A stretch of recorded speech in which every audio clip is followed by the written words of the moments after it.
कबीला था बनु साद।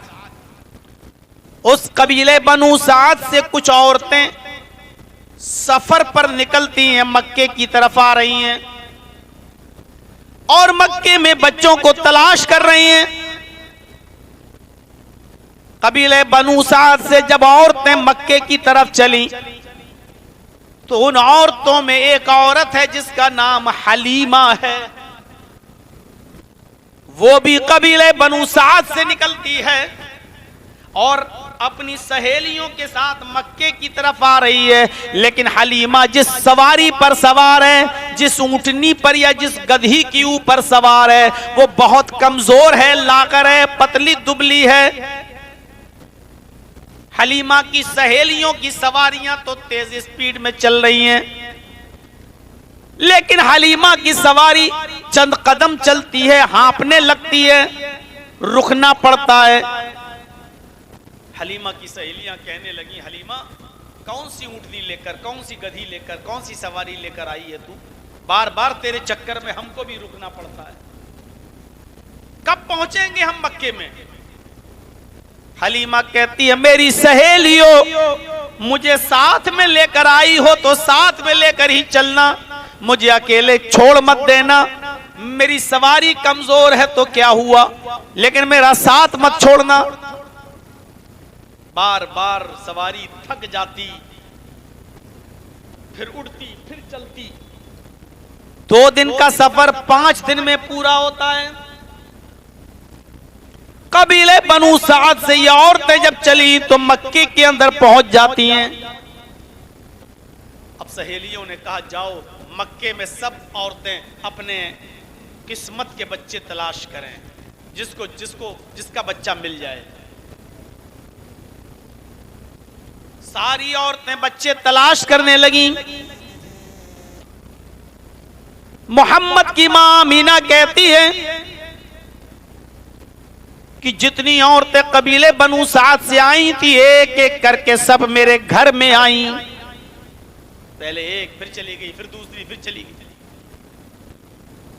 मेरे बच्चे को देखा, मोहम्मद पर नजर पड़ी, उस बच्चे को गोद में उठा लिया, खूबसूरती की तारीफ करने लगी। कहा, आमिना तेरा बेटा मैं ले लूंगी, तेरे बच्चे को मैं दूध पिलाऊंगी, तेरे बच्चे की परवरिश मैं करूंगी अपने कबीले में ले जाकर। आमिना ने कहा, बहुत अच्छी बात। कहा, अच्छा मुझे इस बच्चे के बाप से मिला दो, कुछ लेन देन की बात कर ले। जब इस बच्चे को मैं 4 साल, 5 साल, 6 साल के बाद वापस करूंगी तो इस बच्चे का बाप मुझे क्या उजरत देगा, क्या मजदूरी देगा, क्या मेरी मजदूरी होगी, मुझे इनाम क्या देगा? आमिना, मुझे इस बच्चे के बाप से मिलाओ। आमिना जवाब देती, ये बच्चा मेरा है, मुझसे बात करो। इस बच्चे का बाप इस दुनिया में जिंदा नहीं है, ये बच्चा मेरे पेट में था। इस बच्चे के पैदा होने से 2 महीने पहले इस बच्चे का बाप इस दुनिया से रुखसत हो गया है, उसका इंतकाल हो गया है। इस बच्चे का बाप इस दुनिया में मौजूद नहीं है। बच्चों, इनको थोड़ा सा मना करिए तो, इस सामने से उड़ रहे हैं, जा रहे हैं यार, जिसको जाना हो एक बार उठ के चला जाओ।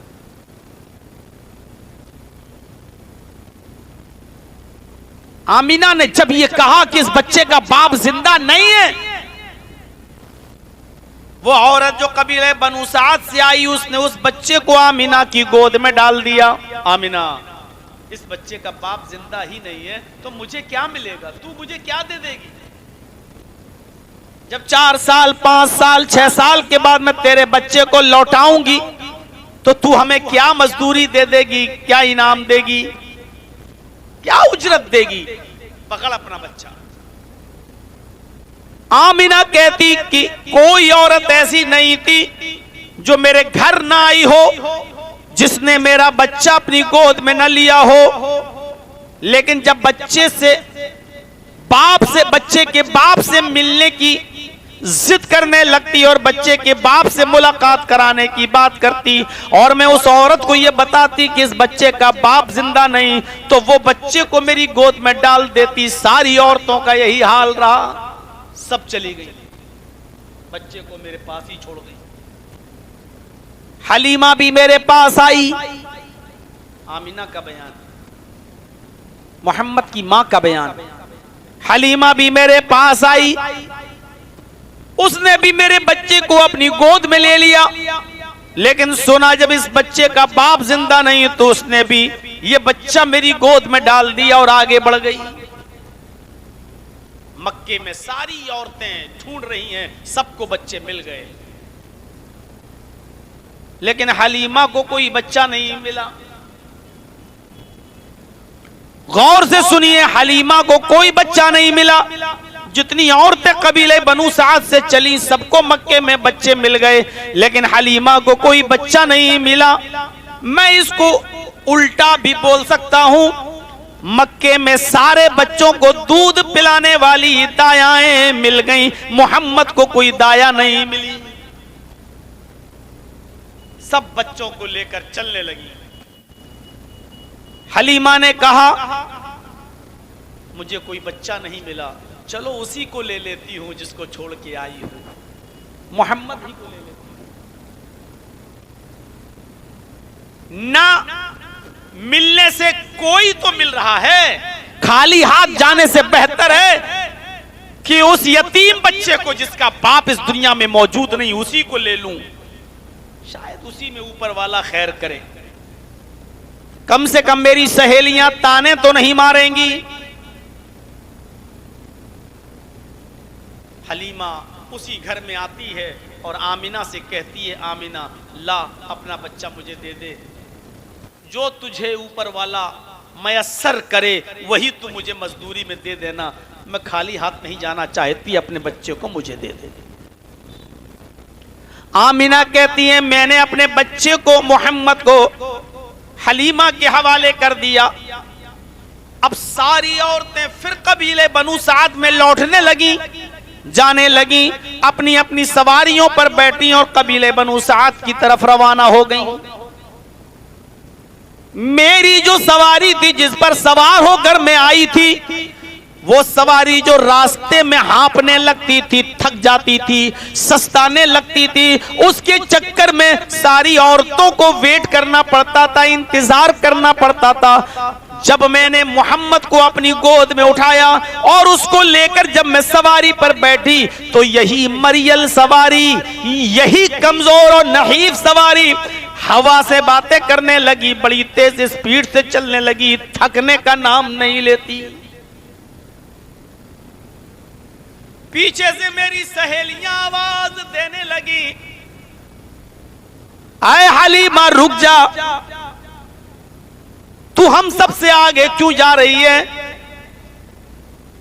ये तेरी वही ऊंटनी है या वही गधी है जिस पर तू आई थी? अरे अब इस जानवर को, अब इस सवारी को क्या हुआ जो रुकने का नाम नहीं लेती? हलीमा कहती मेरी सहेलियों मुझे कुछ नहीं पता, सवारी भी वही है, मरियल जानवर है, जिस सवारी पर मैं सवार होकर आई मैंने चेंज भी नहीं किया है। पता नहीं इस सवारी में ऐसी ताकत कहां से आ गई। अभी वो ये कह रही थी कि वो ऊंटनी या वो गधी जिस पर वो सवार थी तेज स्पीड से और आगे बढ़ती है, पीछे की सहेलियां हलीमा को आवाज देकर कहती हैं, आए बिनते अबू ज़ुऐब, आए अबू ज़ुऐब की बेटी जरा रुक जा, मुझे भी तो अपने पास आ जाने दे, अरे मुझे भी तो साथ में लेकर चल, हम भी तुझे साथ में लेके आए, अब तू हम सबसे आगे आगे बढ़ रही है, रुकने का नाम भी नहीं लेती है। हलीमा पीछे मुड़ के कहती है मैं क्या करूं, मैं इस सवारी को रोक रही हूं लेकिन ये रुकने का नाम नहीं लेती है। बाखुदा आए मेरी सहेलियों, मुझे इस बच्चे में कोई बरकत नजर आती है, मुझे इस बच्चे में कोई बरकत नजर आती है। मैंने इस जानवर को, इस सवारी को कुछ नहीं खिलाया पिलाया, पता नहीं ये क्यों नहीं रुक रही है। हवा से क्यों बातें कर रही है, मुझे तो इस बच्चे में कोई खूबी नजर आती है। ये बचपना था मुहम्मदुर रसूलुल्लाह का। हलीमा जब अपने कबीले में पहुंचती है और अपने घर में दाखिल होती है तो हलीमा की एक छोटी बेटी थी, अपनी बेटी, जिसका नाम शैमा था। हलीमा की एक छोटी एक बकरी थी जो बहुत कमजोर थी, नहीफ थी, लागर थी, इतना कम दूध दिया करती थी कि उस बकरी का दूध खुद हलीमा की बेटी शैमा का पेट नहीं भर पाता था। उस बकरी का दूध हलीमा की बेटी को नहीं होता था। हलीमा के शौहर ने कहा, आए हलीमा, अब तो तू एक बच्चे को और ले आई, हमारे पास खिलाने पिलाने का कोई साधन नहीं, एक बकरी है वो भी कमजोर और इतना कम दूध देती है जिसमें हमारी बेटी का भी पेट नहीं भरता। अब तो तू अब्दुल मुत्तलिब के पोते को भी ले आई, अब्दुल्ला के बेटे को भी ले आई, अबू तालिब के भतीजे को भी ले आई, आमीना के जिगर के टुकड़े को भी ले आई। अब इस बकरी का दूध दोनों बच्चे कैसे पिएंगे? एक बच्चे को तो होता नहीं, अब दोनों बच्चे कैसे पिएंगे?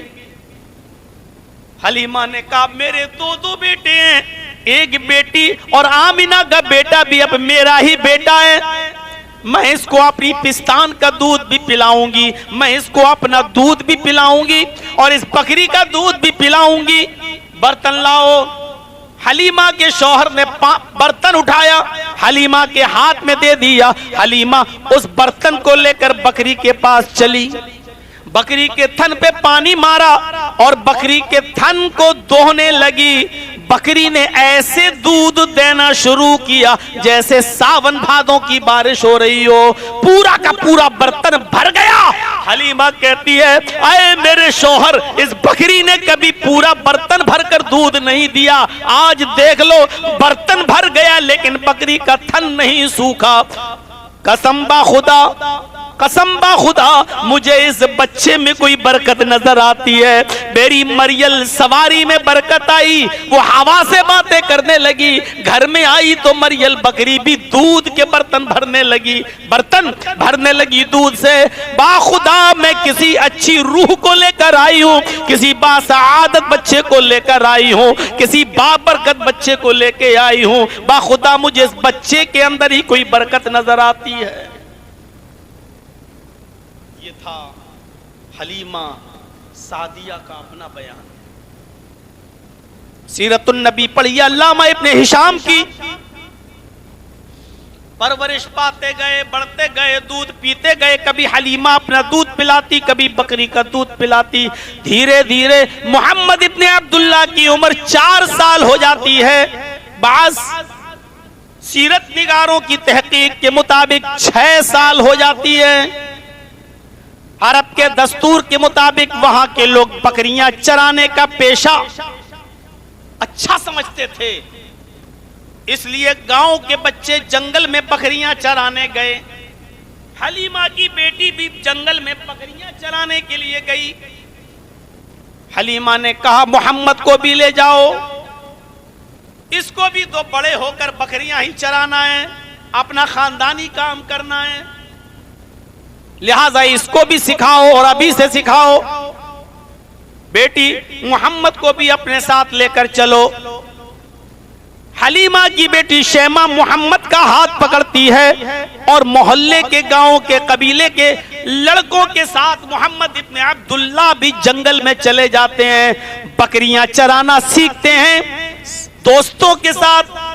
और हलीमा की बेटी के साथ जंगल की फिजाओं में घूम रहे हैं, बकरियां चरा रहे हैं। कभी इस घाटी को देखते, कभी इस झाड़ी को देखते, कभी बकरियों पर नजर डालते। अचानक एक शख्स उनके पास इंसानी शक्ल में आता है। ये फरिश्ता था, इंसानी शक्ल में आता है और मोहम्मद के पास उसी जंगल में बैठ जाता है और कहने लगता है, तुम्हारा क्या नाम है? मोहम्मद इब्ने अब्दुल्ला अपनी जबान से जवाब देते हैं, मोहम्मद, उस शख्स ने मोहम्मद का हाथ पकड़ा और उनको पहाड़ के दामन में लेकर गया। सारे बच्चे इस मंजर को देख रहे हैं, हलीमा की बेटी भी देख रही है, कबीले बनु साद के बच्चे भी देख रहे हैं कि कोई आया, बैठा, मोहम्मद से नाम पूछा और नाम मोहम्मद सुना तो मोहम्मद को लेकर पहाड़ के दामन में चला गया। उस शख्स ने मोहम्मद को सीने के चितलिटा दिया। मोहम्मद इब्ने अब्दुल्लाह की उम्र 6 साल, चितलिटा दिए गए। उस फरिश्ते ने जो इंसानी शक्ल में आया था मोहम्मद का सीना चीर दिया, पूरा का पूरा सीना फाड़ दिया, सीना चाक कर दिया, सीने से दिल निकाला। दिल से एक लोथड़ा होता गोश्त का दिल के अंदर, उस गोश्त के लोथड़े को निकाला। हर इंसान के दिल में वो लोथड़ा है और उसी लोथड़े में होता है बुग़्ज़, कीना, हसद, दुश्मनी। एक दूसरा जो एक दूसरे से हसद करता है ना, ये आगे क्यों बढ़ रहा है, इसका कारोबार इतना अच्छा क्यों चल रहा है, ये हमसे आगे क्यों, ये जो हसद एक दूसरे से, जो दुश्मनी, ये उसी दिल के लोथड़े में होती है। उसने सीना चाक किया, दिल निकाला, दिल से उस लोथड़े को निकाला, उस लोथड़े को निकाल कर फेंक दिया। फिर दिल को जमजम के पानी से धोया, दिल को जमजम के पानी से धोया और धोने के बाद मोहम्मद के सीने में रख दिया और अपना हाथ फेर दिया। हलीमा की बेटी शेमा और मोहल्ले के बच्चों ने देखा कि मोहम्मद का सीना चीर दिया गया और उस आदमी ने मोहम्मद का दिल निकाला। शेमा भी भागी और बच्चे भी भागे, बकरियां छोड़ छाड़ कर। इन लोगों ने पूरा जंगल खाली कर दिया, भागते हुए अपने गांव में पहुंचते हैं, अपने कबीले में जाते हैं और सीधे हलीमा के घर पहुंचते हैं। हलीमा उस वक्त चूल्हे पर बैठी हुई थी, रोटियां बना रही थी। इन बच्चों ने झट से जाके दरवाजा खोल दिया। हलीमा ने पीछे मुड़ के देखा, अपनी बेटी शेमा दिखाई दे रही, मोहल्ले के बच्चे दिखाई दे रहे। हलीमा ने कहा, शेमा तुम अकेली, मोहल्ले के बच्चे भी देख रही हूं, मोहम्मद नहीं दिखाई दे रहे हैं। तुमने मोहम्मद को कहां छोड़ दिया और तुम बकरियां छोड़ के यहाँ आए हो, आखिर हुआ क्या है? मोहम्मद नजर नहीं आ रहे हैं, तुम सब तो दिखाई दे रहे हो, बकरियां भी दिखाई नहीं दे रही हैं, मोहम्मद भी नजर नहीं आ रहे हैं, क्या हुआ?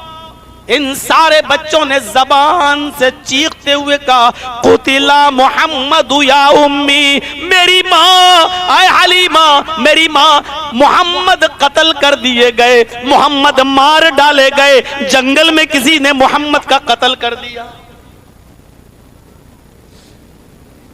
हलीमा ने जब सुना कि मोहम्मद कत्ल कर दिए गए, उसके पैरों के नीचे से जमीन सरक जाती है। मैं अब्दुल मुत्तलिब को क्या जवाब दूंगी, मैं आमिना को क्या जवाब दूंगी? भागती हुई जंगल की तरफ गई। सीरतनिगारों ने लिखा, इतनी जल्दी भागी, अपना घर छोड़ा, इतनी जल्दी भागी कि उजलत में, जल्दबाजी में उसने अपनी ओढ़नी भी नहीं ओढ़ी, खुला हुआ सर लेकर जंगल की तरफ भागी। बाल खुले हुए हैं, ओढ़नी नहीं ओढ़ी, वो जंगल की तरफ भागती है। वो जंगल में जाती है, कभी इस पहाड़ी पे चढ़ती है, कभी इस झाड़ी में झांकती है। मोहम्मद कत्ल कर दिए गए तो मोहम्मद की लाश कहाँ है?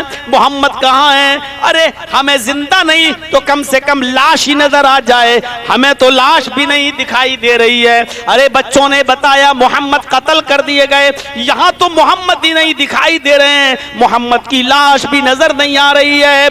जमीन खा गई, आसमान निकल गया। अभी वो इसी सोच में थी कि क्या देखती है, पहाड़ के दामन के पास मोहम्मद इब्ने अब्दुल्ला हैं और खरामा खरामा टहलते हुए चले आ रहे हैं। कुछ कमजोरी है, चेहरा पीला पड़ा हुआ है, लेकिन टहलते हुए चले आ रहे हैं। हलीमा की नजर टहलते हुए मोहम्मद पर पड़ी, दौड़ती हुई गई और मोहम्मद को पकड़कर अपने सीने से लगाया। बेटे क्या हुआ तुम्हारे साथ? चेहरे का रंग पीला क्यों है? इतनी कमजोरी तुम्हें क्यों आ गई है? आखिर हुआ क्या तुम्हारे साथ? मोहम्मद इब्ने अब्दुल्ला जिनकी उम्र 6 साल है, जवाब देते, माँ मुझे कुछ नहीं मालूम, बस इतना जानता हूं कि एक आदमी आया, उसने मुझसे नाम पूछा, मैंने नाम बताया, वो मुझे पहाड़ के इस दामन में लाया, उसने मुझे लिटाया, उसने मेरा सीना चाक किया, मेरा दिल निकाला और दिल से गोश्त का एक टुकड़ा निकाल कर बाहर फेंका, दिल को धोया और धोने के बाद उसने सीने में रख दिया और हाथ फेर दिया। हैं? ये क्या बोल रहा है? सीना चाक कर दिया? जिसका सीना चाक किया जाए वो जिंदा भी बचता है। बेटे तुम्हारा दिल निकाला? हाँ मां। क्या तुम्हें मालूम है वो दिल ही था? हाँ मां।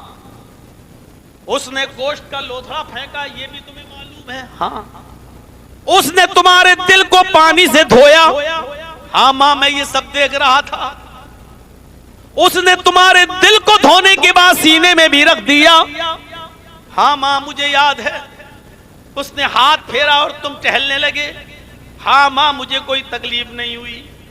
कहा बेटे अब मैं तुम्हें अपने घर नहीं रख सकती।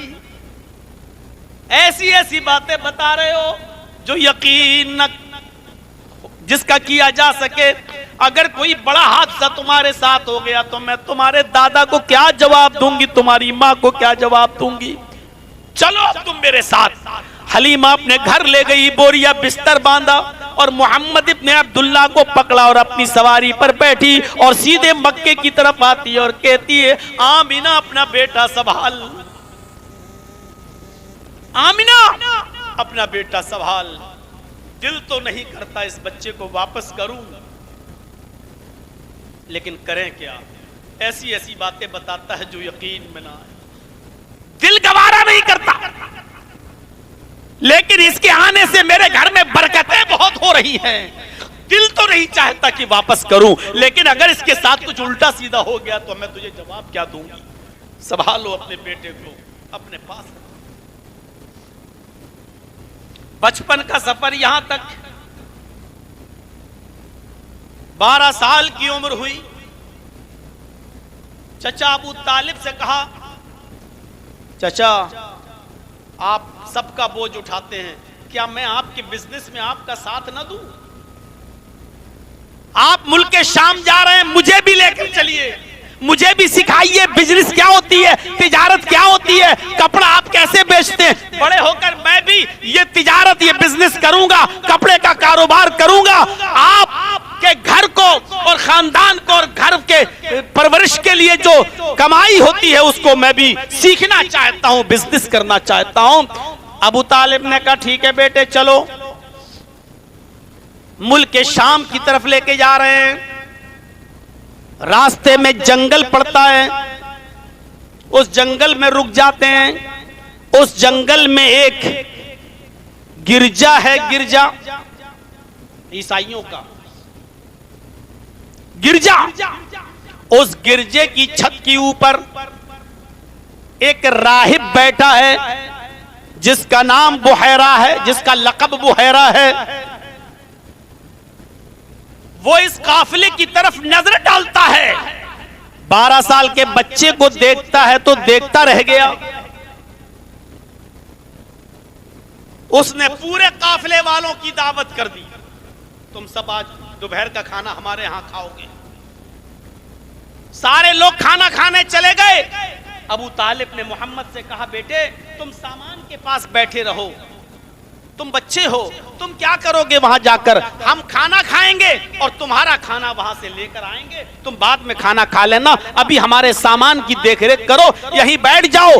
ये सारे के सारे लोग जो मक्के से चले थे उस बुहैरा के गिरजा में जाते हैं। खाना लग चुका था। बुहैरा ने कहा कि तुम्हारे साथ एक छोटा बच्चा भी था। अबू तालिब ने कहा हाँ मेरे साथ छोटा बच्चा भी था। क्या हुआ? कहा उस बच्चे को लेकर नहीं आए हो? अबू तालिब ने कहा कि वो हमारे सामान पर बैठा हुआ है, हम खाना खाकर जाएंगे, उसका खाना आप दे दीजिएगा, वो बच्चा वहीं खाना खा लेगा। बुहैरा ने कहा नहीं, ये सबकी दावत मैंने उसी बच्चे की वजह से की है। उसी बच्चे की वजह से तो मैंने दावत दी है, उस बच्चे को बुलाओ। अबू तालिब गए और उस बच्चे को बुलाकर यानी मोहम्मद को बुलाकर लाए। सारे लोगों ने जब खाना खा लिया और मोहम्मद इब्ने अब्दुल्ला भी जब खाना खा चुके, 12 साल की उम्र, खाना खाने के बाद फारिग होकर जब ये चलने लगे तो सारे लोग अपने अपने सामान के पास चले गए। अबू तालिब को रोक लिया। बुहैरा ने कहा, अबू तालिब, ये बच्चा किसका है? ये बच्चा किसका है? अबू तालिब ने कहा, ये मेरा बेटा है। बुहैरा ने कहा, अबू तालिब तुम झूठ बोल रहे हो, मुझे सच सच बताओ ये बच्चा किसका है? अबू तालिब ने कहा, मैंने बताया ना कि ये बच्चा मेरा है। बुहैरा ने कहा, अबू तालिब मैंने सब लोगों को दूर कर दिया है, मैं सिर्फ तुमसे पूछ रहा हूं, सच सच बताओ ये बच्चा किसका है? अबू तालिब ने कहा, अरे बुहैरा ये बच्चा मेरा है। बुहैरा कहता है, मैंने तौरात पढ़ी है, मेरी तौरात में जो लिखा है उस इबारत के मुताबिक ये बच्चा मुझे आपका नहीं नजर आता है। मेरी किताब ये कहती है इस बच्चे का बाप इस दुनिया में मौजूद नहीं है, इस बच्चे का बाप इस दुनिया में से रुखसत हो चुका है, तुम मुझसे झूठ बोल रहे हो। अबू तालिब, मेरी जिंदगी का मसला है, मुझे सच बताओ कि ये बच्चा किसका है।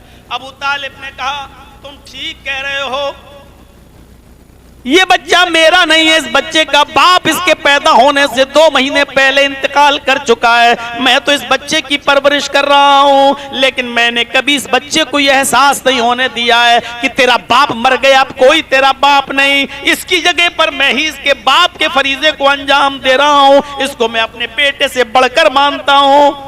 बुहैरा ने कहा, यह अलग बात है, इस बच्चे को तुम अपने बच्चों से बढ़कर मानते हो, यह दूसरी चीज है, लेकिन यह बच्चा तुम्हारा नहीं है। कहा, ठीक कह रहे हो। कहा कि अरे बुहैरा, तुम्हें कैसे मालूम? बुहैरा ने कहा, अबू तालिब गौर से सुनो, जब मैं अपने गिरजा की ऊपर छत पर था और तुम आ रहे थे अपने काफिले के साथ, मैंने पहाड़ों को देखा, मैंने दरख्तों को देखा, मैंने दरख्तों को झुकते हुए देखा, दरख्तों की शाखाएं इस बच्चे के सामने झुक रही हैं। मेरी नजर उन दरख्तों पर पड़ी जहां से मोहम्मद गुजर रहे हैं, ये बच्चा गुजर रहा है, दरख्त इसके सामने झुके जा रहे हैं और ये सारी चीजें उसके सामने झुकती हैं। जिसको अल्लाह आगे चलकर कोई बड़ा मकाम देने वाला होता है, जिसको किसी मर्तबे से नवाजने वाला होता है। आए अबू तालिब, अब एक बात मेरी बड़ी गौर से सुनो। कहा, क्या? वो बुहैरा वहां से आता है और मोहम्मद इब्ने अब्दुल्ला का हाथ पकड़ लेता है, इस 12 साल के बच्चे का, और हाथ पकड़कर कहता है, हाज़ा सय्यदुल आलमीन, हाज़ा रहमतुल लिल आलमीन, ये सारी दुनिया के सरदार हैं, ये सारी दुनिया के लिए रहमत बनाकर भेजे गए हैं। अल्लाह इनको रहमत बनाकर भेजेगा, इनको सारी दुनिया का सरदार बनाया जाएगा। आए अबू तालिब, मेरा मशवरा है कि अब इस बच्चे को यहीं से लौटा कर वापस मक्के भेज दो। आगे यहूदियों की बस्ती है, उस बस्ती में लेकर मत जाना। अगर उन यहूदियों ने इस बच्चे को इसकी निशानियों से पहचान लिया तो इस बच्चे को कत्ल कर डालेंगे, इस बच्चे को मार डालेंगे, क्योंकि यहूदी ये चाहते हैं कि आखिरी नबी हमारे खानदान में, हमारे कौम में, यहूदियों में आए, लेकिन वो तो आ चुका है, वो तो पैदा हो चुका है। ये सैयदुल आलमीन है, ये रहमतुल लिल आलमीन है। यहूदियों से बचाओ अपने बच्चे को और इसी वक्त अपने बच्चे को, इस मोहम्मद इब्ने अब्दुल्ला को वापस मक्के में पहुंचा दो। यहूदी बड़े दुश्मन हो जाएंगे और इस बच्चे के जान के पीछे पड़ जाएंगे। तालिब ने वैसा ही किया और उस बच्चे को वापस लेकर या तो खुद मक्के आ गए या किसी के जरिए उस बच्चे को मक्का पहुंचा दिया। ये बचपन था हमारे लिए नबी का बचपना भी आइडियल है। अभी तो सिर्फ बचपने पर हम हैं, अब 12 साल के बाद की उम्र बताएं, फिर 25 साल पर चलें और पहला निकाह खदीजा के साथ, फिर वहां से आगे बढ़ें। मेरे भाइयों, बात थोड़ी सी लंबी हो जाएगी, इसलिए बहैसियत बचपन के इतनी चीज काफी है। आइए ये अब बहैसियत बेटे के जरा देख लेते हैं कि आपका किरदार क्या है। आप किसी के बेटे भी तो थे, बाप मौजूद नहीं, मां है आमिना। 6 साल की उम्र थी जब मोहम्मद इब्ने अब्दुल्लाह की, तो मां उनको अपने मोहम्मद रसूलुल्लाह की ननियाल ममियाल जो मदीने में था वहां लेकर पहुंची। 1 महीने के बाद जब वहां से लौट कर आई, उस वक्त मोहम्मद की उम्र कितनी थी? 6 साल। मकामे अबवा पर पहुंची, कहा बेटे तुम रोज पूछते हो कि मेरे अब्बू कहां हैं, मेरे अब्बू कहां हैं, सबके बाप हैं, मेरे अब्बू कहां हैं, तुम बार बार पूछते हो, चलो मैं तुम्हें तुम्हारे बाप की कब्र दिखाती हूं कहां है। आमिना इस 6 साल के अपने बच्चे को लेकर जब मकाम अब्वा पर अपने शौहर की कब्र के पास पहुंची और इशारा किया, बेटे ये तुम्हारे बाप की कब्र है, इस कब्र के अंदर तुम्हारे अब्बू है, ये कब्र है तुम्हारे बाप की, तुम्हारे बाप इस कब्र के अंदर मौजूद है। अल्लाह के नबी जो आगे चलकर रसूल और नबी बनने वाले हैं, मोहम्मद इब्ने अब्दुल्लाह अपने बाप की कब्र को देख रहे हैं और ये एहसास भी है कि मेरे बाप इस कब्र से नहीं निकल सकते हैं। आपकी आंखों में आंसू हैं और जब तक आपकी आंखों में आंसू थे, पीछे मुड़ के अपने माँ की तरफ देखना चाहते हैं तो क्या देखते हैं कि मेरी माँ की आंखों में भी आंसू है, वो भी अपने शौहर की जुदाई में रो रही है। इतना रोती है कि उसको रोते रोते गशी आती है, चक्कर आते हैं और वो जमीन के ऊपर धड़ाम सी गिर जाती है आमिना। और जैसे ही जमीन के ऊपर गिरती है, आमिना की रूह भी निकल जाती है। बाप की कब्र वहीं मौजूद है और उसी कब्र के पास अपनी माँ को भी रोते रोते जमीन पर गिरते हुए देखा और जैसे ही जमीन पर गिरते हुए देखा तो माँ भी इस दारे फानी से कूच कर जाती हैं। माँ को भी खो दिया 6 साल की उम्र में, बाप तो पहले से नहीं था, माँ भी इस दुनिया में चली गई।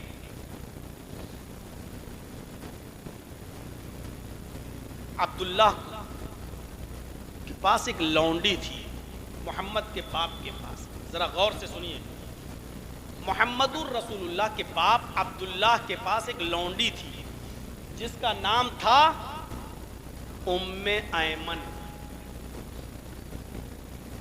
जब अब्दुल्लाह का इंतकाल हो गया तो उम्मे ऐमन आमिना के पास रही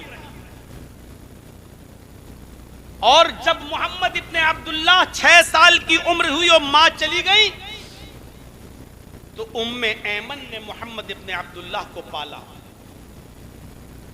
ये अब्दुल्लाह की लौंडी थी बाप की और बाप की वरासत में से मोहम्मद को वर्षे में मिली थी और एक लंबी मुद्दत तक जिंदा रही। अल्लाह के रसूल सल्लल्लाहु अलैहि वसल्लम के नबी और रसूल बनने तक ये जिंदा रही। अल्लाह के नबी रसूल बनने के बाद, पैगंबर बनने के बाद भी आप उम्मे ऐमन के घर जाते थे, उनकी खिदमत करते थे, उनको अपनी मां की तरह देखते थे और उनकी सेवा करते थे। एक मर्तबा कुछ लोगों ने पूछा, आए मोहम्मद सल्लल्लाहु अलैहि वसल्लम, वो तो आपके बाप अब्दुल्लाह की लौंडी हैं जो तुम्हें वर्षे में मिली हैं, तुम उनकी इतनी खिदमत क्यों करते हो, तुम उनको इतना अच्छा सेवा उनकी क्यों करते हो, वो तो तुम्हारे बाप की लौंडी है, तुम्हें विरासत में मिली है और तुम उनकी इतनी देख रेख करते हो। तो अल्लाह के नबी ने जो जुमले अदा किए वो गौर से सुनिए। फरमाया, हिया उम्मी बादा उम्मी, वो मेरी माँ के बाद दूसरा दर्जा रखती हैं, मेरी माँ के बाद वो मेरी माँ है। मेरी माँ तो मुझे 6 साल की उम्र में छोड़ गई, फिर मेरा ख्याल उम्मे ऐमन ने रखा, वो भी मेरी माँ है मेरी माँ के बाद, यानी मेरी माँ के बाद सबसे बड़ा मकाम अगर किसी का है तो उम्मे ऐमन का है, मैं उनको भी अपनी माँ के बाद माँ समझता हूँ। ये मोहम्मद इब्ने अब्दुल्लाह मोहम्मदुर रसूलुल्लाह का जवाब है। गौर करो, जो दूसरे अपने बाप की लोंडी को अपनी माँ कह रहा हो, गौर करो, अगर उनकी अपनी सगी माँ जिंदा होती तो उनका कितना ख्याल रखते, उनका कितना ख्याल रखते। जब बाप की लोंडी को माँ कह रहे हैं तो अगर उनकी अपनी सगी माँ जिंदा होती तो उनका क्या कितना ख्याल रखते। यही हलीमा है जिन्होंने मोहम्मद इब्ने अब्दुल्लाह को पाला और 6 साल की उम्र के बाद आमिना के हवाले कर दिया। 6 साल, और जब 40 साल के बाद मोहम्मद सल्लल्लाहु अलैहि वसल्लम रसूल बने, पैगंबर बने, तो एक दिन यही हलीमा आ रही हैं और अल्लाह के नबी जनाबे मोहम्मद रसूलुल्लाह सल्लल्लाहु अलैहि वसल्लम सहाबा के पास बैठे हुए हैं। सहाबा के पास जैसे आप लोग बैठे हुए हैं, ऐसी अल्लाह के नबी सहाबा के मजमे में मौजूद हैं। अचानक आपकी नजर उठी, क्या देखते हैं कि एक बूढ़ी औरत आ रही है। दूर से आप उसको पहचान नहीं पाए, आप फिर सहाबा से बातें करने लगे। जब वो और करीब आ गई, अबू तुफैल बयान करते हैं अल्लाह के नबी की नजर फिर उस बूढ़ी औरत के ऊपर पड़ी। जब आपने गौर से देखा उस बूढ़ी औरत को, तो सहाबा को खिताब करना छोड़ दिया, उनसे बातचीत करना छोड़ दी, अपनी जगह से उठ गए और अपनी चादर उठाई, दौड़ते हुए आगे बढ़े और आपने उस बूढ़ी औरत को अपने सीने से लगाया और उनका हाथ पकड़कर आप उनको लेकर आए और अपनी चादर बिछा दी। और उस चादर को बिछाने के बाद आपने फरमाया, माँ इस चादर पर बैठो। आपने उस बुढ़िया के लिए अपनी चादर बिछा दी। लोगों ने कहा, सहाबा ने, आए अल्लाह के रसूल, आज से पहले मैंने इस बूढ़ी औरत को कभी नहीं देखा, ये कहां से आई मैंने कभी नहीं देखा। और आपने इसको दूर से पहचाना और दौड़ते हुए गए, उसको पकड़ के लाए, आपने अपनी चादर तक उसके लिए बिछा दी और आप उसको चादर पर अपनी बिठाते हैं। आखिर ये औरत कौन है जो इतनी खुश नसीब है जिसके लिए आप उठकर खड़े हुए हो, आप उसको पकड़ के लाए हो, आपने अपनी चादर उसके लिए बिछाई हो और आप उसके बैठने से पहले आप ना बैठे हो। ऐसी खुश नसीब औरत कौन है? अल्लाह के नबी फरमाते, मेरे सहाबियों, क्या तुमने पहचाना नहीं? नहीं, तुम क्यों पहचानोगे? ये मेरी रजाई माँ है, इसने मुझे अपना दूध पिलाया है, इसने अपनी बकरी का दूध मुझे पिलाया है। कबीले बनु साद में इसने खिला पिलाकर मुझे 6 साल का करने के बाद मुझे मेरी माँ के हवाले किया है। ये मेरी रजाई माँ है। दूध पिलाने वाली औरत को अपनी माँ की तरह समझा। गौर करो, अगर इनकी अपनी सगी माँ होती तो ये मोहम्मदुर रसूलुल्लाह अपनी सगी माँ के साथ क्या सलूक करते और किस तरह पेश आते। जिसने चंद साल दूध पिलाया उसके लिए अपनी चादर बिछा रहे हैं, उसको पकड़ के ला रहे हैं और बिठा रहे हैं और कह रहे हैं कि ये मेरी रजाई माँ है। एक बेटा होने की हैसियत से किरदार देखिए। आज अपनी माओ को ओल्ड हाउस में भेजने वालों, अपनी बीवी को तरजीह देने वालों, अपनी माँ को दर दर की ठोकरें खाने पर मजबूर करने वालों, तुम्हें क्या मालूम है कि एक बेटा होने की हैसियत से क्या किरदार होना चाहिए? आप बेटे हैं किसी के, माँ के साथ आपका क्या किरदार होना चाहिए? मोहम्मदुर रसूलुल्लाह का किरदार यह है। अलकमा की माँ नाराज है, अलकमा बीमार है। बीवी ने कहा, अल्लाह के रसूल, अलकमा की जबान से कलमा अदा नहीं हो रहा है। अल्लाह के नबी आए, कहा अलकमा कलमा पढ़ो, लेकिन अलकमा कलमा नहीं पढ़ पा रहे हैं। अल्लाह के नबी ने कहा, लगता है ये अपनी माँ से, इनकी माँ इनसे नाराज है। बीवी ने बताया, हाँ सच कह रहे हैं आप। कहा इनकी माँ को बुलाओ। माँ को बुलाया गया, कहा कि आए अलकमा की माँ, क्या तुम अलकमा से नाराज हो? कहा जी। कहा माफ कर दो। कहा माफ नहीं कर सकती, उसने मेरा बहुत दिल दुखाया, मैं जा रही हूं। वो लौटने लगी। अल्लाह के नबी ने सहाबा से कहा, ऐ सहाबियों, जंगल में जाओ, लकड़ियां इकट्ठी करके लाओ। जंगल में जाओ, लकड़ियां इकट्ठी करो, और अलकमा के घर के बाहर लकड़ियां जमा कर दो। जब अलकमा मर जाए, उसकी रूह निकल जाए, मरने के बाद अलकमा को कब्रिस्तान में दफन न करो, आग जलाओ और अलकमा की लाश को उसी आग में फेंक दो। माँ का नाफरमान मोहम्मद के कब्रिस्तान में दफन नहीं किया जाएगा।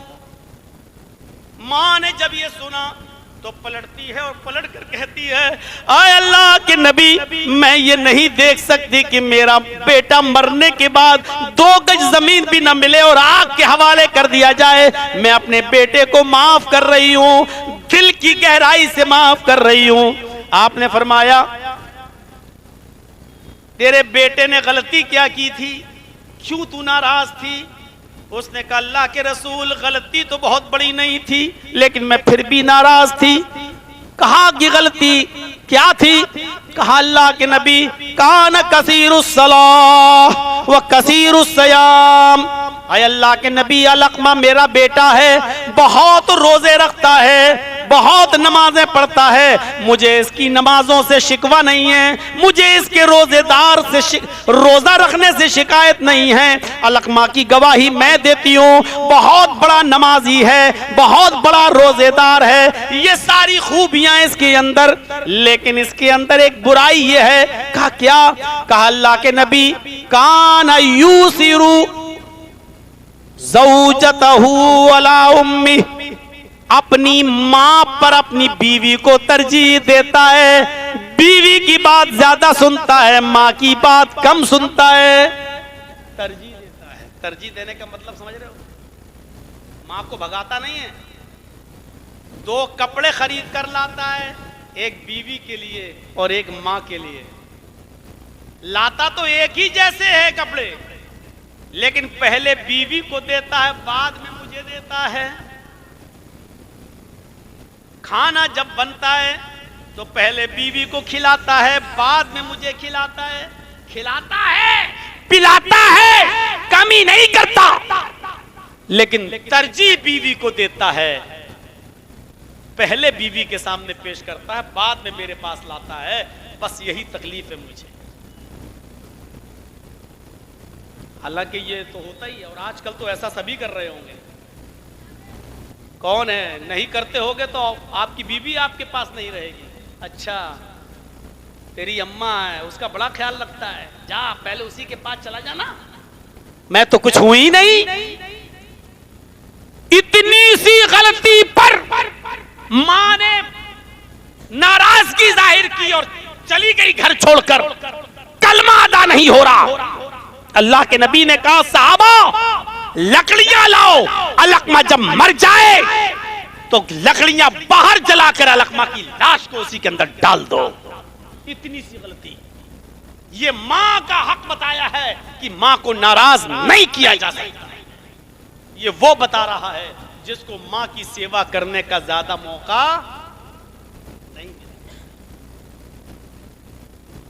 नहीं मिला, जिसको।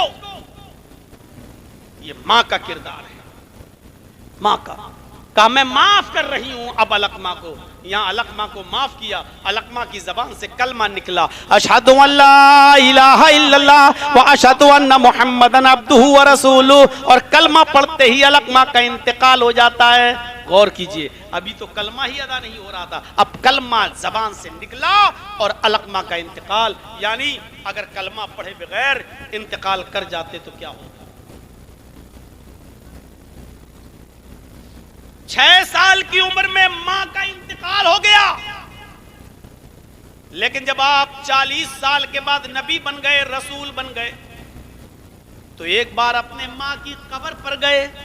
और सुनो, मुस्लिम शरीफ किताबुल जनाइज के अल्फाज पर गौर करना मेरे भाइयों। आप अपनी मां की कब्र पर गए, हदीस के अल्फाज हैं, ज़ारन नबी सल्लल्लाहु अलैहि वसल्लम क़ब्र उम्मिही।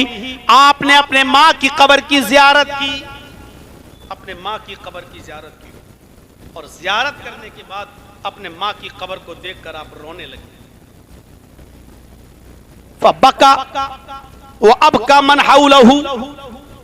आपने अपने मां की कब्र को देखा तो आपकी आंखों से आंसू आ गए और इतना रोए अपने मां की कब्र पर कि कि आपके रोने को देखकर आपके साथ जो आपके सहाबा थे वो भी रोने लगे। आप तो रोए, तो अब का मन हौलहु, जो आपके इर्द गिर्द सहाबा थे वो भी रोने लगे, इतना रोए। इसके बाद अल्लाह के नबी सल्लल्लाहु अलैहि वसल्लम ने अल्लाह से इजाजत मांगी। गौर कीजिए, क्या इजाजत मांगी? इस्ताज़नतु रब्बी अन अस्तगफिर लहा, आय अल्लाह मुझे इजाजत दे कि मैं अपने माँ की मग़फ़िरत की दुआ करूं। आय अल्लाह मुझे इजाजत दे कि मैं अपने माँ के लिए मग़फ़िरत की दुआ करूं। मैं ये कहूं कि अल्लाह मेरी माँ को बख्श दे, अल्लाह मेरी माँ को जन्नत दे, अल्लाह मेरी माँ के कसूर और गुनाहों को माफ फरमा दे। अल्लाह मुझे इजाजत दे कि मैं अपने माँ के मग़फ़िरत की दुआ करूं। मुस्लिम की हदीस के अल्फाज, फलम यूज़ल्ली, अल्लाह के नबी ने जब अल्लाह से इजाजत मांगी कि मुझे मेरे माँ की कब्र पर खड़े होकर अपने माँ की मग़फ़िरत की दुआ की इजाजत दे, अल्लाह की तरफ से आपको इजाजत नहीं मिली। फलम यूज़ल्ली, अल्लाह के नबी कहते हैं कि अल्लाह ने, अर्श वाले ने मुझे मेरी माँ की मग़फ़िरत की इजाजत, दुआ की इजाजत नहीं दी। कोई जरूरी नहीं कि जो रसूल हो उसकी सारी बातें सुन ली जाएं। ये अल्लाह की मर्जी है, वो चाहे तो कबूल करे और चाहे तो ना करे। अल्लाह के नबी अपने माँ के लिए मग़फ़िरत की दुआ करना चाहते हैं और इजाजत मांग रहे हैं, लेकिन अल्लाह ने इजाजत नहीं।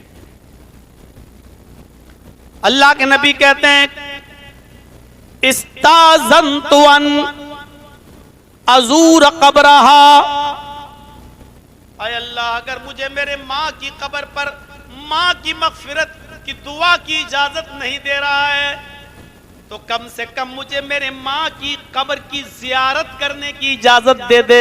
मैं कभी कभी अपने माँ की कब्र को देख लिया करूं, आकर अपने माँ की कब्र पर पहुंच जाया करूं, उसकी कब्र की ज़ियारत कर लिया करूं। फ़उज़िन ली, अल्लाह के नबी फरमाते हैं अल्लाह ने मुझे माँ की कब्र पर ज़ियारत की इजाजत दे दी। हाँ आए मोहम्मद, माँ की कब्र को देखने आ सकते हो, लेकिन उसके लिए मग़फ़िरत की दुआ नहीं कर सकते। आपने फरमाया अल्लाह ने मुझे कब्र की ज़ियारत की इजाजत तो दे दी। फ़ज़ूरुल क़ुबूर फ़इन्नहा तुज़क्किरुकुमुल मौत, आए मेरे सहाबियों तुम भी कब्रों की ज़ियारत किया करो, क्योंकि वहां जाने के बाद तुम्हें मौत याद आएगी।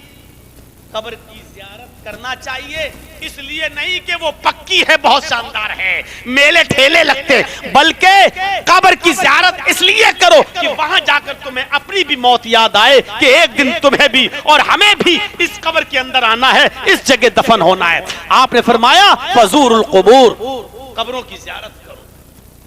6 साल की उम्र में माँ को खोया था और 50 साल की उम्र के बाद, नबी और रसूल बनने के बाद भी अपनी माँ को भूल नहीं रहे हैं। अल्लाह मुझे इजाजत दे कि मैं अपने माँ की मग़फ़िरत की दुआ करूं। अल्लाह ने कहा नहीं, किसी काफिर के लिए जो हालत शिर्क में मरा हो, कुफ्र और शिर्क की हालत में मरा हो, किसी मुशरिक के लिए दुआ नहीं की जा सकती है। अगर आप दुआ करेंगे तो आपकी दुआ भी कबूल नहीं की जाएगी।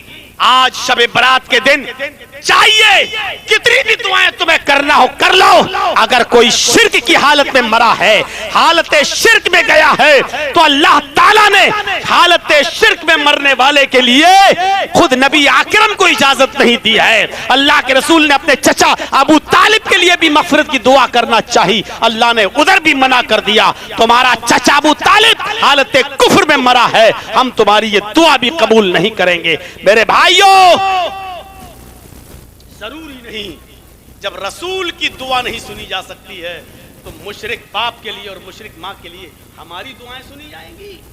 कहाँ है? अब शिर्क को समझ लो तो सब कुछ सही।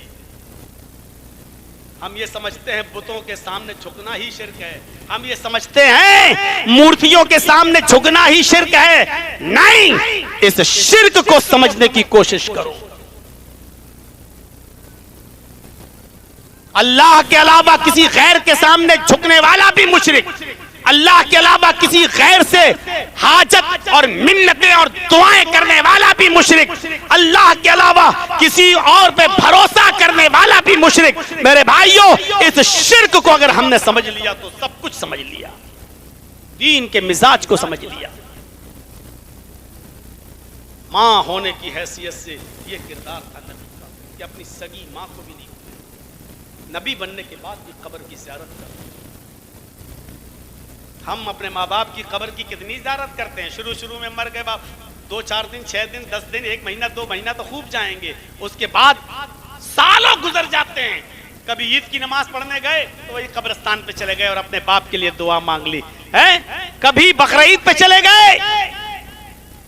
अल्लाह के नबी से सीखो एक बेटा होने की हैसियत से क्या किरदार था, और गौर करो इस नबी ने हमें क्या बताया।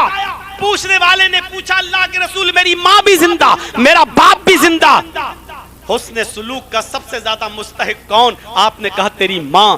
कहा उसके बाद कौन? कहा तेरी माँ। पूछने वाले ने कहा उसके बाद कौन? कहा तेरी माँ। पूछने वाले ने पूछा, अल्लाह के नबी उसके बाद कौन? कहा तेरा बाप। यानी बाप से 3 गुना ज्यादा माँ का हक है, माँ का मर्तबा है, हुस्न सुलूक की वो ज्यादा मुस्तहिक है। क्यों? इसलिए कि उसने 9 महीने तुझे अपने पेट में रखा है, अपने पेट में पाला है, सऊबत बर्दाश्त की है, मुश्किलें बर्दाश्त की हैं, तुझे अपने पेट से पैदा किया है, उसकी तकलीफ उठाई है।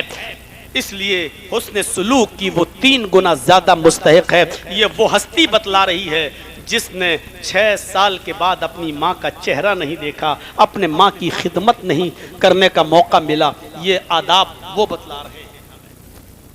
ये तो हो गया बहैसियत बेटा। शादी के बाद आप बाप भी बनते हैं ना। एक बाप होने की हैसियत से किरदार क्या होना चाहिए? बेटा होने की हैसियत से तो ये किरदार था। आप बाप भी थे, तो बाप होने की हैसियत से अपनी औलाद के साथ आपका मामला क्या था? सबसे पहले जो बच्चा पैदा हुआ उसका नाम था कासिम। छोटेपन में इंतकाल कर जाता है, आपकी आंखों में आंसू आए। उसके बाद आपका एक और बेटी पैदा हुई जिसका नाम था ज़ैनब। जब ज़ैनब पैदा हुई उस वक्त अल्लाह के रसूल की उम्र थी 30 साल, नबी नहीं बने थे। जब आप नबी बन गए उसके कुछ सालों के बाद ज़ैनब की शादी हुई, निकाह हुआ। उसी वक्त हिजरत का मामला चलने लगा। हिजरत करने वाले बहुत से सहाबा थे। आपकी बेटी ज़ैनब भी हिजरत कर रही हैं। आपकी बेटी ज़ैनब का निकाह हो चुका है, ज़ैनब के पेट में बच्चा है, हमल है उनके पेट में। ऊंटनी के ऊपर बैठी हैं, मक्के से मदीना जा रही हैं। हिबार इब्ने अस्वद ने ऊंटनी को तीर मारना चाहा, ऊंटनी को तीर मारना चाहा, तीर निशाने से चूक जाता है। बजाय ऊंटनी को तीर लगने के तीर हजरत ज़ैनब के पेट में लगता है। हजरत ज़ैनब का पेट फट जाता है। हजरत ज़ैनब का पेट फट जाता है। जो बच्चा पेट में था वो जमीन के ऊपर गिर जाता है। किसी तरीके से ज़ैनब को उठाया गया और मदीने पहुंचाया गया। जब ज़ैनब को पता चला कि मेरे पेट का हमल गिर गया, हमल साक़ित हो गया, तो हजरत ज़ैनब इस सदमे को बर्दाश्त न कर सकी और मदीने में हजरत ज़ैनब का इंतकाल हो गया।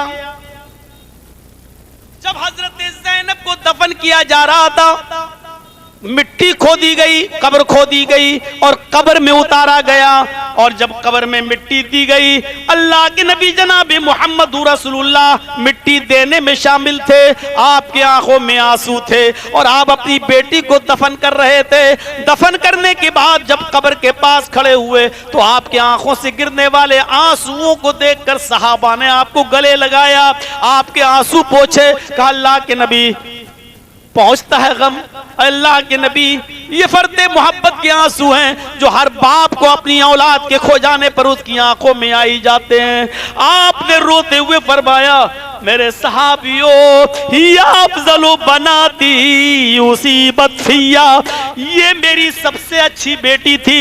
ज़ैनब मेरी सबसे अफजल बेटी थी, सबसे नेक बेटी थी, जो पूरी जिंदगी मोहम्मद के रास्ते में सताई गई, जो मेरे दीन के लिए मेरे रास्ते में सताई गई। यहाँ तक कि उसने पूरी जिंदगी भर तकलीफें उठाई, यहाँ तक कि मेरे दीन पर चलते चलते उसने शहादत भी दे दी। उसका पेट फाड़ दिया गया, बच्चा गिरा दिया गया। ये अफजल बनाती उसी बतफिया, ये मेरी सबसे अच्छी बेटी थी, जो मेरे लिए बहुत सताई गई, बहुत मारी गई, बहुत तड़पाई गई। यहाँ तक कि मेरे दीन पर चलते चलते इसने अपनी जान भी दे दी।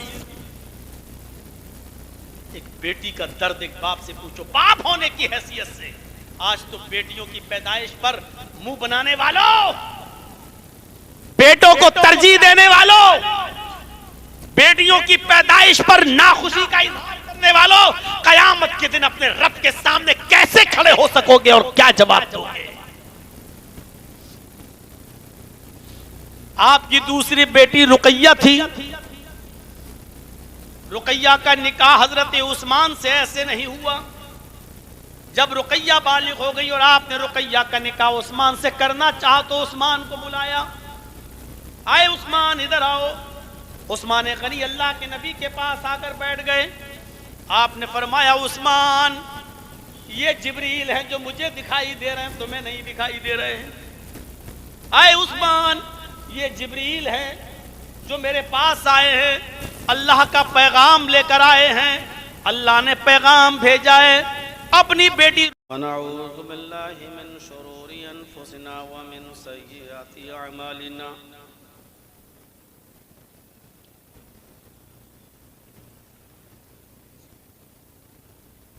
मन यहदिहिल्लाहु फला मुज़िल्ल लहु व मन युज़लिल्हु फला हादिय लहु।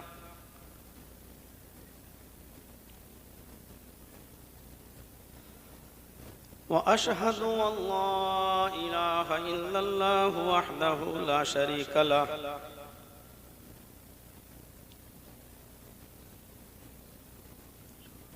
व अशहदु अन्न मुहम्मदन अब्दुहु व रसूलुहु।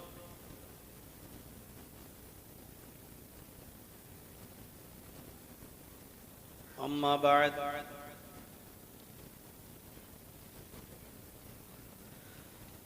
फ़इन्न खैरल हदीस किताबुल्लाह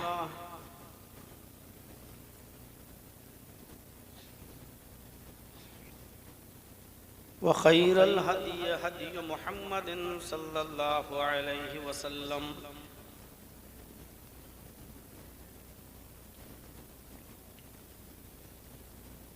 व शर्रुल उमूरि मुहदसातुहा व कुल्लु मुहदसतिन बिदअह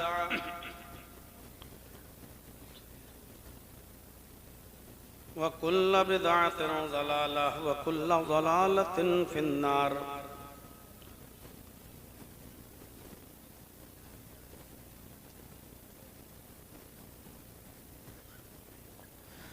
अऊज़ु बिल्लाहि मिनश शैतानिर रजीम। बिस्मिल्लाहिर रहमानिर रहीम।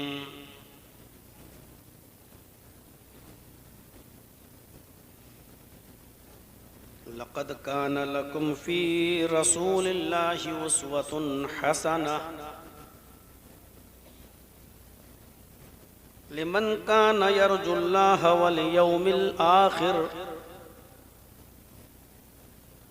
व ज़करल्लाह कसीरा। रब्बि इश्रह ली सदरी व यस्सिर ली अमरी वहलुल उक़दतम मिन लिसानी यफ़क़हू क़ौली।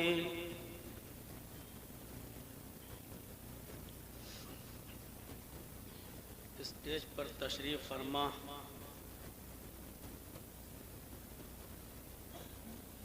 मुअज़्ज़ज़ मुअक्कर उलमाए किराम, बावक़ार अहबाब, मदरसा बदरुल हुदा लिल बनीन वल बनात के ज़िम्मेदारान, अराकीन व मेम्बरान,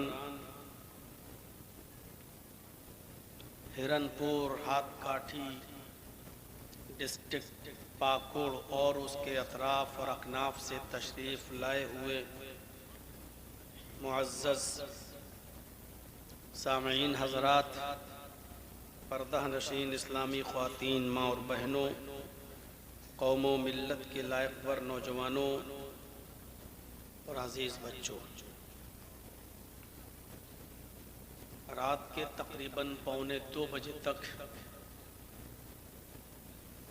आपने बहुत ही खूबसूरती के साथ और संजीदगी के साथ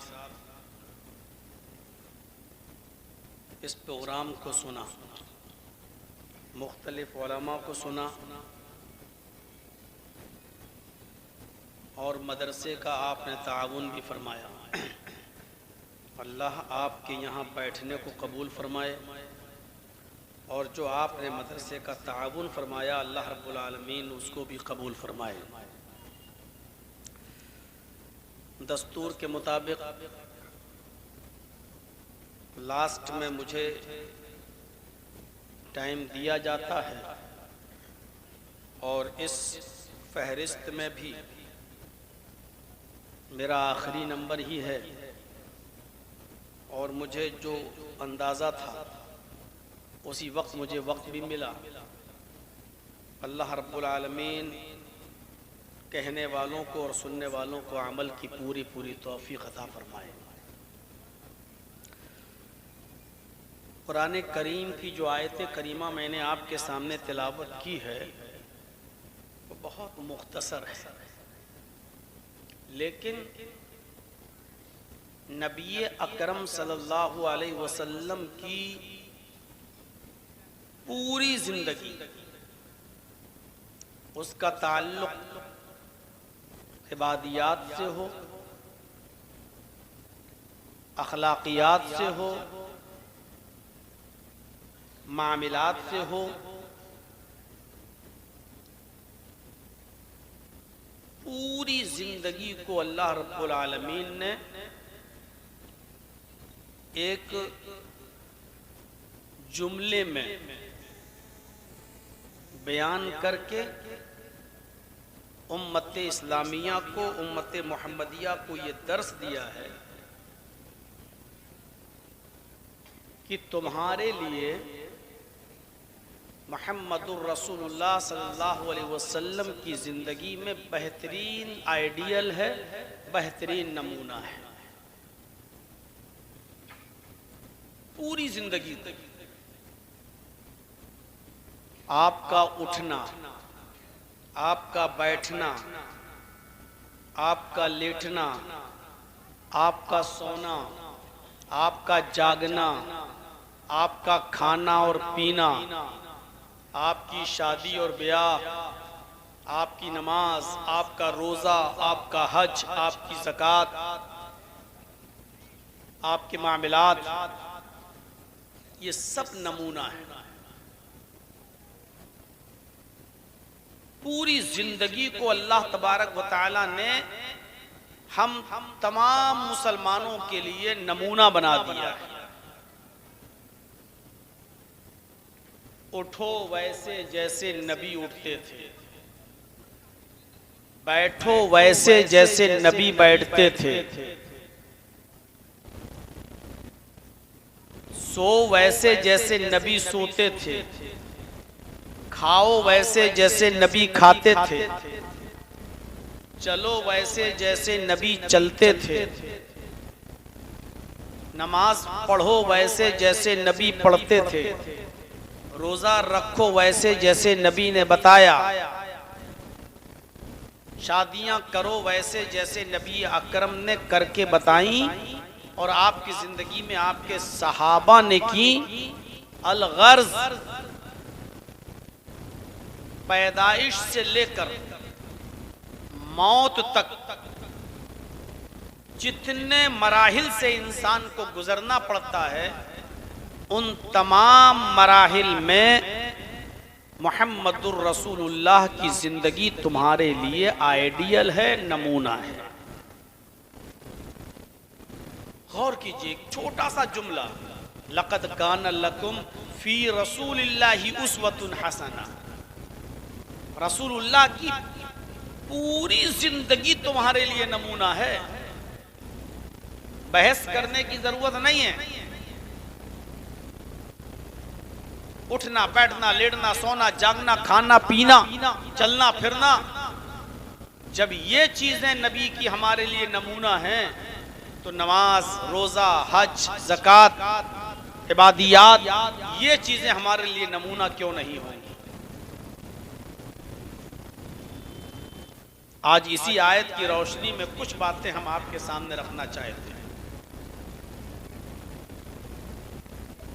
एक नबी की जिंदगी में भी वो तमाम चीजें आई जो हमारी जिंदगी में आती हैं। एक बच्चा अपने माँ के पेट से पैदा होता है, बाहर आता है, उसको बचपन से गुजरना होता है। आप भी बचपन से गुजरे हैं। एक बच्चा जब अपने माँ के पेट से बाहर आता है तो वो किसी का बेटा होता है। आप भी किसी के बेटे रहे हैं। आगे चलकर जब वो बच्चा बड़ा होता है, उसकी शादी होती है, वो किसी का शौहर बनता है। मोहम्मदुर रसूलुल्लाह भी किसी के शौहर थे। शादी के बाद इंसान बाप बनता है। मोहम्मदुर रसूलुल्लाह सल्लल्लाहु अलैहि वसल्लम भी इस दौर से गुजरे हैं। आप भी कई बच्चों के बाप थे। आपका बचपना किस तरह था? आप जब बेटे थे तो आपका बेटे की हैसियत से किरदार क्या था? जब आप बाप बने तो बाप होने की हैसियत से आपका किरदार क्या था? जब आपने शादियां की तो आपकी शादी हुई और शादी के बाद एक शौहर की हैसियत से आपका किरदार क्या था? आज ये चीजें मुझे आपके सामने रखनी है। बज़ाहिर बड़ी छोटी छोटी नजर आ रही हैं, लेकिन हकीकत यह है कि हमारे लिए आइडियल है, नमूना है। हमारा बचपना कैसे गुजरता है? नबी अकरम का बचपना किस तरह गुजरा? एक छोटी सी मिसाल, जब आप पैदा हुए, अपनी मां के पेट से जिस दिन बाहर आए, आपकी जिस दिन पैदाइश हुई उसी दिन कैसरो किसरा के ऐवानों में जलने वाले चिराग बुझ गए। दिल्ली के इंडिया गेट पर आप चले जाइए तो आपको इंडिया गेट पर मशाल जलती हुई मिलेगी। 24 घंटे मशाल जलती है इस देश के लिए।